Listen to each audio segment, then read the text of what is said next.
প্রিয় শিক্ষার্থী বন্ধুরা, তোমরা যারা সপ্তম শ্রেণীতে পড়ছো, তোমাদের একটি অত্যন্ত জনপ্রিয় কবিতা আছে কুলি মজুর, কাজী নজরুল ইসলামের। তো এটার আবৃত্তি এবং পাশাপাশি লাইন বাই লাইন আমরা তোমাদের ব্যাখ্যা করে বুঝিয়ে দেবো। আশা করি শেষ পর্যন্ত আমাদের সঙ্গেই থাকবে। কুলি মজুর, কাজী নজরুল ইসলাম। তোমরা যখন আবৃত্তি করবে তখন কিন্তু এভাবে বললে হবে না। তখন তোমাদেরকে বলতে হবে, আবৃত্তি করছি কবি কাজী নজরুল। এভাবে বললে হবে না। কিভাবে বলতে হবে এবার তাকাও। আবৃত্তি করছি বিদ্রোহী কবি কাজী নজরুল ইসলামের লেখা কুলি মজুর। দেখিনু সেদিন রেলে কুলি বলে এক বাবু সাপ তারে ঠেলে দিলে নিচে ফেলে। আগে আমরা এটা বুঝাই বলি। তো এখানে কুলি হচ্ছে যারা মূলত মাল টানা নেওয়ার কাজে সহায়তা করে, শ্রমিক। মজুর অর্থ যারা দৈনিক কাজের বিনিময়ে পারিশ্রমিক গ্রহণ করেন তাদেরকে মজুর বলে। তো কুলি মজুর এই তাদের নিয়ে এই কবিতাটা লিখেছেন বিদ্রোহী কবি কাজী নজরুল ইসলাম। তো এখানে বলছে, দেখিনু সেদিন রেলে অর্থাৎ রেলগাড়িতে আমি দেখলাম। কি দেখলাম? কুলি বলে অর্থাৎ শ্রমিক বলে এক বাবুসাব, বাবুসাব মানে উঁচু শ্রেণীর ব্যক্তি। কি করল? তারে মানে কাকে? এই শ্রমিককে, কুলিকে ঠেলে দিলেন নিচে ফেলে। অর্থাৎ "হেই যা!" এবার ঠেলে নিচে দিল। চোখ ফেটে এলো জল, এমনি করে কি জগৎ জুড়িয়া মার খাবে দুর্বল। তো এখানে তিনি প্রশ্নবোধক চিহ্ন দিয়েছেন। তিনি বললেন যে, চোখ ফেটে এলো জল। সেই কুলিটা কান্না করে দিল। ইস! আজকে আমি গরিব বলে তুই আমাকে ধাক্কা মেরে দিলি। আচ্ছা, এমনি করে এবার বলছে কি জগৎ জুড়িয়া মার খাবে দুর্বল। অর্থাৎ না আজকে আর তার শক্তি নাই, না সে ২ ক্লাস কম পড়িছে, না সে পড়েই নাই। তাই বলে কি সে মানুষ নয়?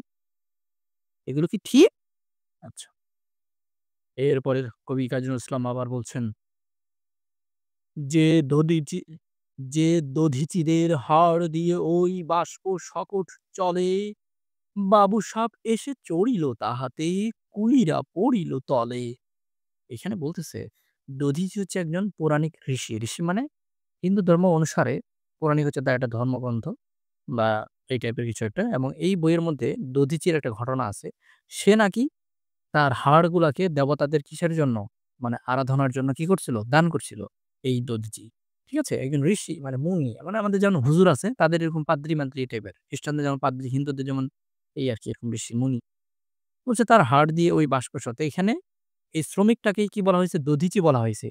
কারণ তাদের হাড় ক্ষয় হইয়া তাদের শ্রমে, তাদের ইয়েতেই কিন্তু এগুলো তৈরি হয়, এগুলো চলে। এগুলো তো তারাই পরিচালনা করে। বলছে বাষ্প সকট। সকট মানে রেলগাড়ি, বাষ্প মানে যে রেলগাড়িটা পানি দিয়া চলে, বাষ্প দিয়া চলে। বুঝা গেছে? হাওয়া। আচ্ছা, কুলিরা পড়িল তলে। অর্থাৎ যদিও তাদের শ্রমে এইগুলো চলতেছে বাট তারপরেও তারাই নিচে পড়ল। বাবুসাব এসে চড়ল। বেতন দিয়াছ? প্রশ্ন করছে। চুপ রও যত মিথ্যাবাদীর দল। তো এই বেতন দিয়েছ শ্রমিক বলছে বা কুলি বলছে। আর এই উত্তরটা দিচ্ছে কে? বাবুসাব। কত পাই দিয়েই কুলিদের তুই কত ক্রোড় পেলি বল। এটা কাজী নজরুল ইসলাম বলতেছে যে, "তুমি কত পাই কুলিদেরকে দিছো আর তুমি কত কোটি, কোটি টাকা কামাইলা, হ্যাঁ? বল।" তারপর যে, "রাজপথে তব চলিছে মোটর।" মানে মোটর বুঝো না? মোটর গাড়ি তো চালিয়ে মোটর চালিত যে গাড়িগুলা, ঠিক আছে? এগুলা রাজপথে চলে। মানে জল মানে স্থলে চলে। সাগরে জাহাজ চলে। সাগরে জাহাজ চলে না? হুম। রেলপথে চলে বাষ্প সকট, দেশ ছেয়ে গেল কলে। কলে মানে কলকারখানায়। কলে মানে কলকারখানায় দেশ ছেয়ে গেল।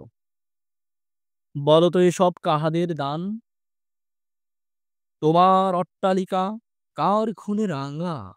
থলি খুলে দেখো প্রতি ইটে আছে লিখা, তুমি জানো না কো।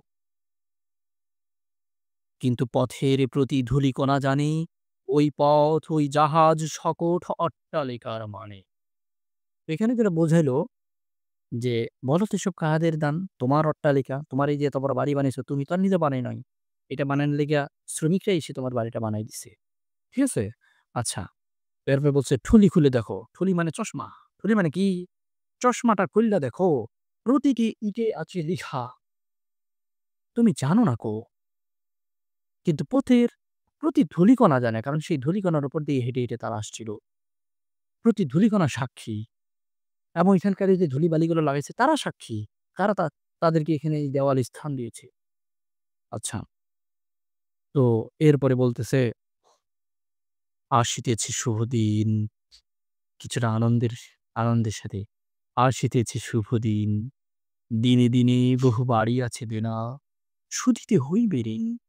এটা কাজী নজরুল স্মরণ করায় দিচ্ছে। বাহ! শুভ দিন আসতেছে। দিনে, দিনে তোমরা যে এরকম অকর্ম কুকর্ম করিস এবং তারা যার ত্যাগ স্বীকার করিছে, এটা বহুত ঋণ জমা হয়ে গেছে। শুধিতে হইবে ঋণ মানে শোধ করতে হবে। হাতুড়ি শাবল গাঁইতি চালে ভাঙিল যারা পাহাড়। হাতুড়ি হচ্ছে না, শাবলও চিনো। হাতুড়ি হচ্ছে কি? ঠিক আছে? এই ধরনের। হ্যাঁ? হাতুড়ি হচ্ছে এই যে এরকম, এই যেটা হচ্ছে হাতুড়ি। আর শাবলটা হইতেছে উপর থেকে এমনি করে নামবে। নাইমা একটু চ্যাপ্টা ধরনের আরকি। মানে আরকি ওই মাটি কাটার লেগে আরকি, হ্যাঁ? আর গাঁইতি হচ্ছে মাটি খোঁড়ার যন্ত্র আরকি। ঠিক আছে?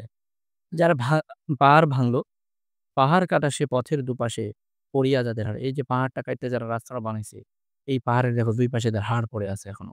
ঠিক আছে? তোমারে সেবিতে হইল যাহারা, অর্থাৎ তোমার সেবা করতে যারা মজুর হইলো, দৈনিক শ্রমিক, মোটে মানে কি ছোট, ছোট কর্মী আরকি, ছোট কাজ কইরা দেয়। ও কুলি তোমার মাল বহন করে দেয়। তোমারে বহিতে যারা পবিত্র অঙ্গে লাগালো ধুলি, অর্থাৎ মানুষ হিসেবে সবাই পবিত্র। যারা পবিত্র অঙ্গে ধুলি লাগালো, তারাই মানুষ। কাজী নজরুল তাদেরকেই বলছেন, "তারাই মানুষ, তারাই দেবতা, গাহি তাহাদের গান। তাদেরই ব্যথিত বক্ষে পা ফেলে আসে নব উত্থান।" নব উত্থান মানে হচ্ছে কি? ভালো কিছুর জন্য নতুন উদ্যোগ। ঠিক আছে? তো প্রিয় শিক্ষার্থী বন্ধুরা, আশা করছি যে তোমরা বুঝতে পেরেছো। আমরা লাইন বাই লাইন চেষ্টা করেছি বুঝিয়ে দেওয়ার জন্য। পরবর্তী ভিডিও দেখার আমন্ত্রণ রইলো। আজকের মতো এ পর্যন্তই। আসসালামু আলাইকুম।